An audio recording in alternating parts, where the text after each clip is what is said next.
September, Azerbaijan, backed by Turkey, invaded the small breakaway Armenian Republic of Artsakh. Reverend Dr. J. Herbert Nelson, stated clerk of the Presbyterian Church USA, wrote, "We deplore the use of military force by Azerbaijan and the Syrian rebel fighters who are funded and sent by Turkey to assist the Azerbaijani assault on the Armenian community," end quote. The Presbyterian Church's Jinishian Memorial Program is working to help the thousands of Armenian refugees who have fled the war. We welcome Eliza Manisian, the Jinishian Program's Executive Director.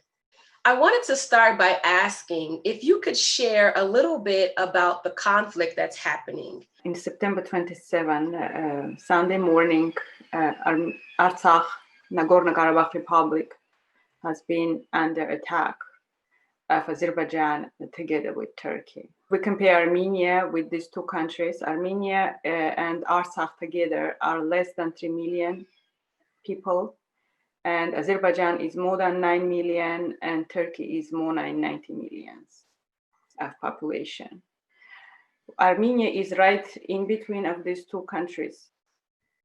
They are our neighbors, and we're having serious troubles with Turkey, who committed first genocide of Armenians in 1914 and have not been condemned internationally, but the human disaster and war crimes they committed back in the beginning of 20th century. So now seeing that Turkey backs Azerbaijan in this cruel war, really intensifying the situation, and it serves as a big sign of their intentions of committing second genocide against Armenia. According to Genocide Watch, Azerbaijan in this war got scale 9, which is full destruction, and 10 denial. So Genocide Watch warned the world that Armenia is facing another extermination nowadays. Resources that they have, human and financial resources, are not comparable with what Armenia has. And they use the up-to-date machinery and arms, cluster munitions, and chemical weapons, white phosphorus munitions, banned, and they use cluster munitions against the civil population, which is also against international laws. So humanitarian disaster and environmental disasters are taking place in that small piece of land. The conflict, you asked why, it started back in 1920s when Soviet was forming their borders and all the Soviet republics. Under the rule of Stalin, it has been decided that the area of Nagorno-Karabakh, which is Artsakh now, will be as an autonomous state within administrative rule of Azerbaijan. They did the same thing with different areas in Georgia and Ukraine, who also had armed conflicts later. This is one of the crimes against humanity that Stalin committed at that time. In 1988, the state of Nagorno-Karabakh, the autonomous state under Azerbaijan, they declared their independence from Azerbaijan. And that was very legal to the rules of the Soviet at that time. And that was when the first conflict began, and first time when Azerbaijan attacked Armenians, ethnic population of Nagorno-Karabakh living there for ages. That was the first war. And again, Armenia supported Armenians in Nagorno-Karabakh. The war lasted for about 4 years. And Armenia at that time, so to speak, Armenia won. So the independent state of Nagorno-Karabakh has been established with the government, Ministry of Foreign Affairs, with the borders, with the schools, with the police, with elections of the president every other year, existed as a democratic independent state, not recognized though, but fully according to the rules of independent state. They existed peacefully for more than 25 years. They built what was destroyed. They lived in peace. They enjoyed their life in peace. And now they have been, and now Azerbaijan broke the ceasefire that was signed back in 1995 together with Nagorno-Karabakh Republic, Armenia. They broke the ceasefire now amid the pandemic, knowing that the world is very busy with the horrible issue happening there, and knowing that US elections are coming and US will be very busy and will not be able to interfere, which is happening right now. And I can imagine that there are many refugees. What is the Jinishian Program and how are they helping the refugees? Jinishian Program is one of the missions of the Presbyterian Church USA. And we work for more than 55 years in the Middle East and more than 30 years in Armenia. We provide different services supporting people in need to move from poverty and despair to self-sufficiency and hope. And programs are different from country to country, but generally in the Middle East, it's relief, medical support and social assistance to the families. We are more of a development agency, but in Middle East, it was very hard to switch to development, having all the crises ongoing, happening there. But, and we started as a relief assistance in Armenia as well, back in 90s, when Armenia was still suffering the consequences of the first war with Azerbaijan, transition from the Soviet and devastating earthquake. So we started as a relief agency, but providing the medical assistance, social assistance to the families. But for the last 15 years, we started addressing root causes of poverty, and we became one of the leading NGOs in Armenia, developing and implementing development projects in the area of community development and civil society, especially. We worked with thousands of youth, empowering them to become citizens of the democratic country, to be active, to take an active role in development of their own country, in social, economical, and political life of the world, of the country. And the first steps have been already done, and successful steps, and Armenia was right on the way of becoming democratic and independent, healthy country. The pain now is that these youth, most of them are called to the war. And this is not what we taught them. This was not the skill that they were taught during all this time. There was totally another fortune for them and another role to play, but they may all vanish in this disruptive and unfair war, protecting Armenia and the world from terrorism and dictatorship. Currently, all our development programs has been stopped in Armenia. This is the first time we did it. And we totally converted into immediate relief assistance to the refugees, displaced families from Artsakh. Now it's more than 90,000 families, mainly women and children, displaced. Some of them had only a few minutes to get ready to leave the area.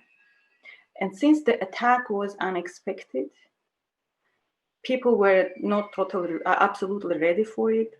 We also didn't know the scale. We didn't know that it would be like a serious long-term war. So they left with nothing. Most of them thought they are leaving their homes for a few days only. And that creates several problems, economical and psychological. They are not ready and they don't want to adjust to their new life. So it's a tremendous work in front of us to provide them with necessary items such as food, clothes that was warm when they left the country, and most of them weren't able to take luggage with them. So all the necessary items, the school items for kids, make sure that every kid is placed. They don't want to go to schools. They think they are waiting to go back to their home. I would say they are in a state of a denial of what happened, and they want to go back. But it's a huge work ahead of us to help them to adjust and to make this transition in their life as soft as possible. Do you mind sharing a story about some of the refugees that you've come in contact with as you've been working with the Jinishian Program? Our staff is on daily contact with the families, and we identify that kids of the war are horribly, severely traumatized, and the most emphasis should be put on helping kids to come to normal as much as it's possible. And some stories are really touching, to know how responsible are these little kids toward their families and toward their brothers and fathers left back at the war.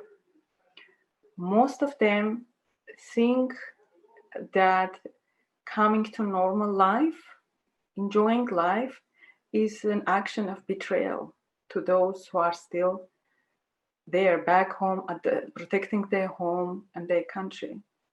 There was a little 6-year-old boy who wouldn't even get out of his room, wouldn't talk with anybody, wouldn't get out of his room, wouldn't agree on any activities, wouldn't accept any toy.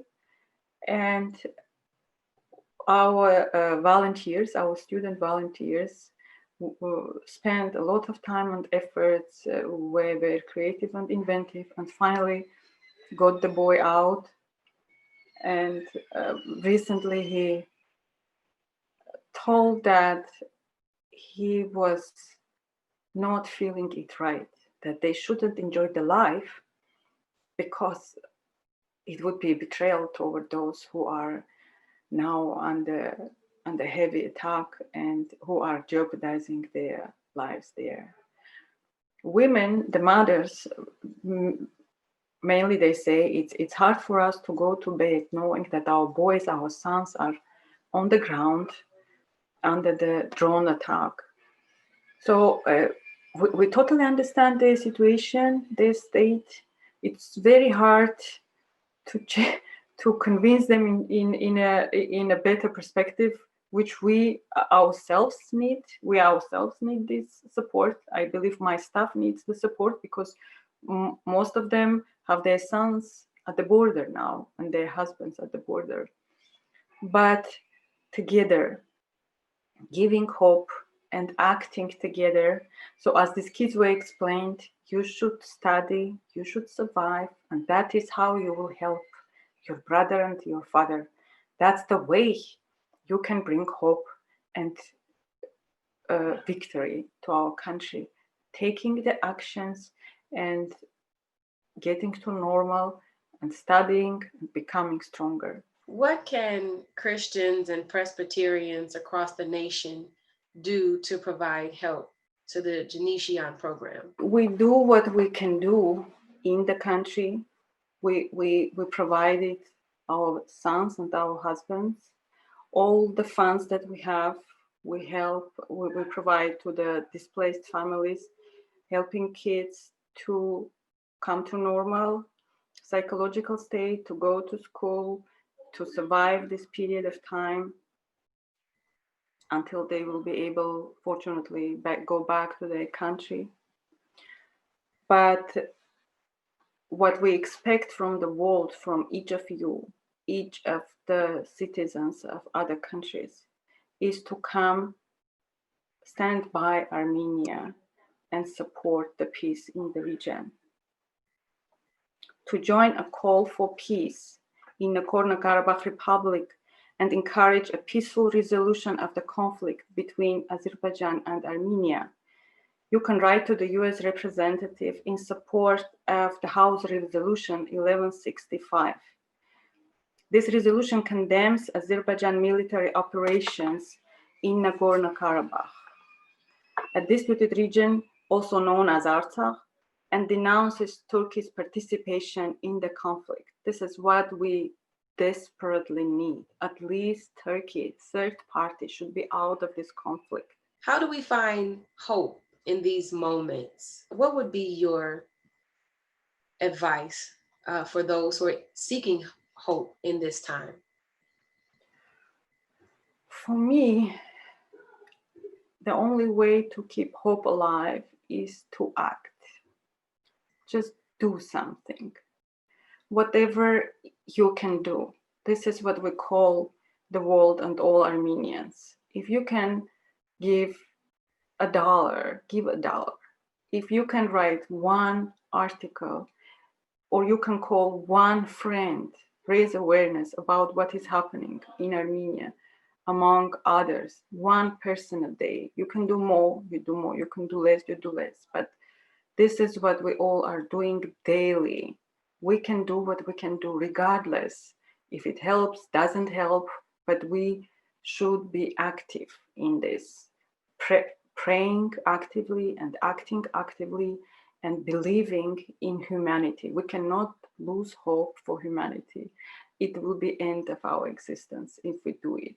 We shouldn't lose hope for the world to support us because we are targeted as Christians for centuries.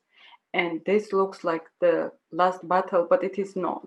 It's one of the battles that we will still survive with the help of Christians of all of the world and people who have the same values as us. Thank you, Eliza, for sharing the need of the Armenian community and what we can do as Christians to help. I'm LaShondra Stevens for Different Drummers and the Greater Chicago Broadcast Ministries. Keep the faith.